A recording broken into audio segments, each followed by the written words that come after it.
안녕하십니까. 갤라호른입니다.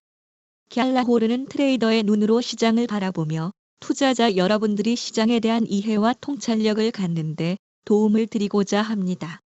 유로 달러 통화상은 지난주 1시간 차트에서 크게 상승하면서 반등의 발판을 마련했습니다.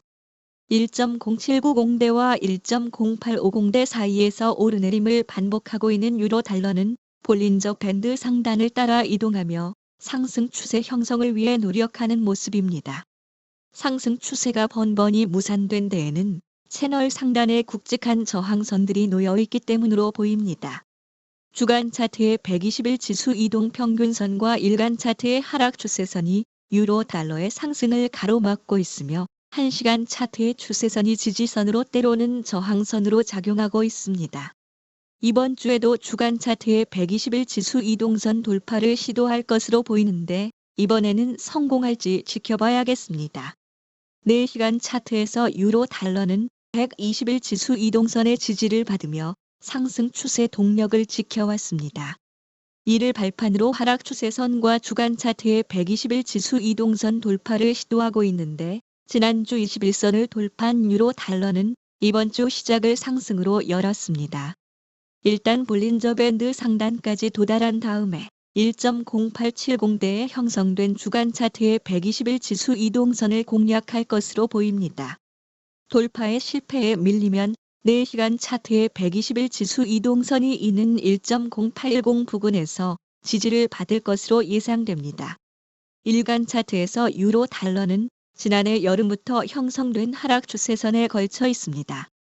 그동안 이 추세선을 허물기 위한 시도가 번번이 무산됐는데 이번에 다시 한번 추세선 돌파를 시도하고 있는 것입니다. 일간 차트를 보면 유로 달러가 장기 하락 추세선과 주간 차트의 120일 지수 이동선 돌파를 동시에 시도하고 있음을 확인할 수 있는데 이번 공방에서 유로 달러가 유의미한 결과를 얻는다면 당분간 유로의 강세를 기대해 볼 수 있겠습니다. 그리고 1.10 돌파 여부를 지켜볼 수 있겠는데 이 지점은 1.10이라는 수치의 상징성 이외에 지난해 11월 하순과 지난 1월의 저항선으로 작용하며 하락 추세 전환 패턴을 만들어간 곳이기도 합니다.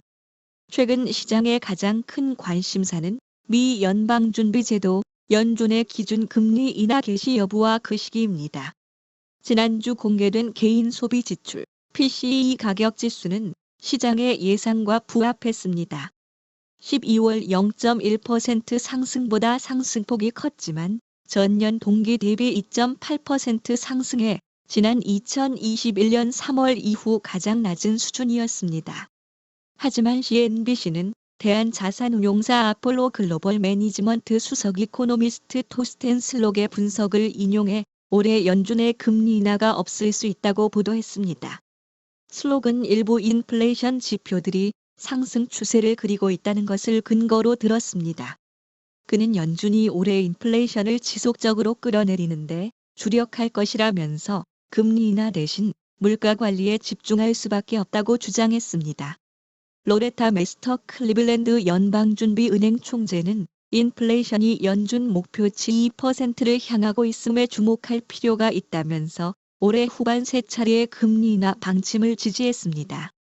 메스터 총재는 PCE 가격 지수가 월 단위로 상승하더라도 시간이 지남에 따라 결국 연준의 목표치로 내려갈 것이라고 덧붙였습니다. 크리스토퍼 월러 이사가 하반기 금리 인하를 시사한 이후 시장은 3분기의 첫 금리 인하에 기대를 거는 모습입니다. 시카고 상품 거래소의 패드워치에 따르면 6월 금리 인하 가능성은 54.27%로 다소 오른 것으로 나타났습니다. 이번 주에는 굵직한 경제 이벤트들이 있습니다. 제롬 파월 미 연방준비제도 의장이 의회에 출석해 통화정책에 대해 미 상하원 의원들에게 보고합니다. 여기서 연준의 향후 통화정책에 대해 살펴볼 수 있을 것입니다. 연준의 경기평가 보고서인 베이지북도 공개되고 미국의 2월 비농업 부문 고용 보고서와 실업률도 한국 시각으로 금요일 밤에 공개됩니다.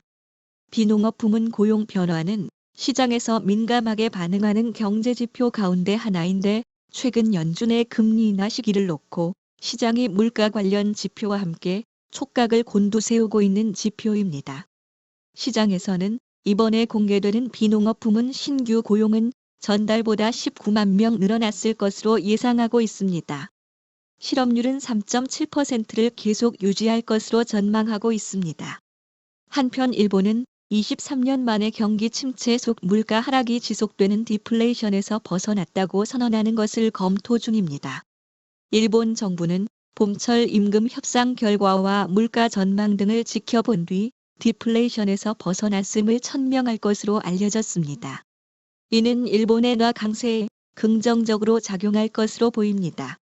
갤라호른에서 제공하는 보고서는 참고용으로만 활용해 주실 것을 말씀드리며 투자에 대한 책임은 전적으로 투자자 자신에게 있다는 점을 유념하시기 바랍니다. 지금까지 갤라호른이었습니다. 감사합니다.